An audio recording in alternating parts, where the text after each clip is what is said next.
آج صبح جب بنگلہ دیش کی کالی کلوٹی کرکٹ ٹیم نے ہمارے کشمیری سیب کی طرح سفید سفید پٹھانوں اور پنجابیوں کی کرکٹ ٹیم کو لگاتار دوسرے ون ڈے میچ میں بلکہ تیسرے ون ڈے میچ میں عبرتناک شکست دی تو مجھے 1971 میں لیاقت نیشنل ہسپتال کا وارڈ بوائے ہارون یاد آ گیا، جس کو سب کلو بنگالی کہہ کے پکارتے تھے، حالانکہ وہ کوئی کالا بھی نہیں تھا، دراز خط بھی تھا، لیکن بنگالی ہونے کی وجہ سے اس کا نام کلو بنگالی پڑ گیا۔ وہ بے حد ہنسمکھ تھا۔ میری چند ماہ کی چھوٹی بہن وہاں داخل تھی اور میں والدہ کے ساتھ اکثر ہسپتال میں ٹھہرا کرتا تھا۔ میری والدہ جب ہارون سے پوچھتی کہ کیا سب تجھے کلو بنگالی بولتے ہیں بھائی، تجھے برا تو نہیں لگتا؟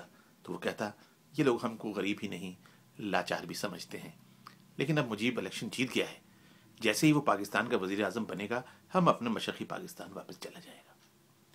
یہاں مغربی پاکستان والے ہم سے کام تو لیتے ہیں لیکن عزت نہیں کرتے۔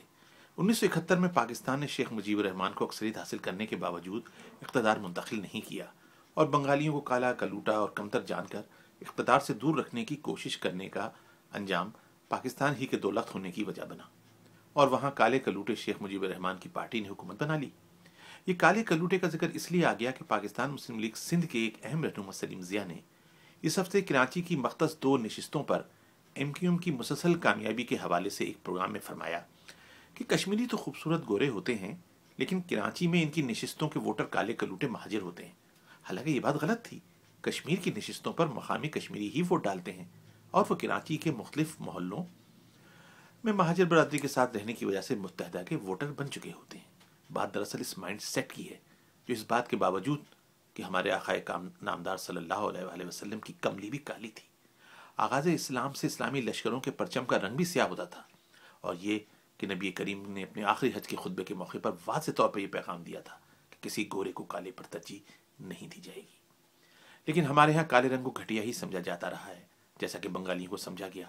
قیام پاکستان کے بعد سے ان پر طنز کے نشتر برسائے گئے، ان کو آبادی کے حساب سے ان کا تناسب نہ دیا گیا، اور جب بالغ رائے دہی کی بنیاد پر پہلے الیکشن ہوئے تو بھی ان کی پارٹی عوامی لیگ کو اکثریت کے باوجود اقتدار منتقل نہیں کیا گیا۔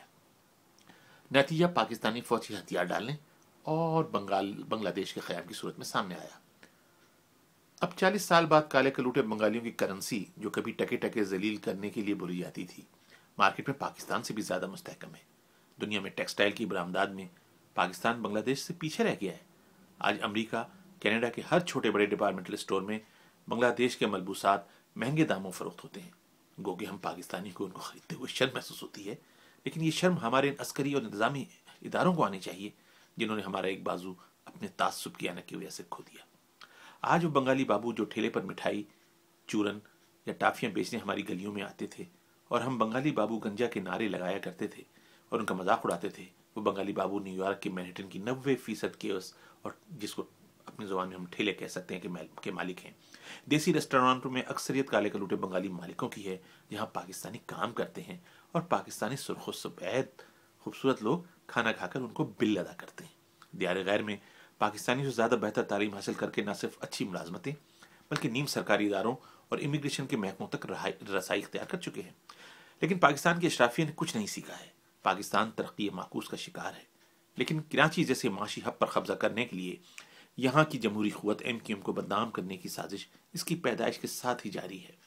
چونا کتھا کھانے والے کالے کلوٹے جیسے القابوں سے نوازا جا رہا ہے۔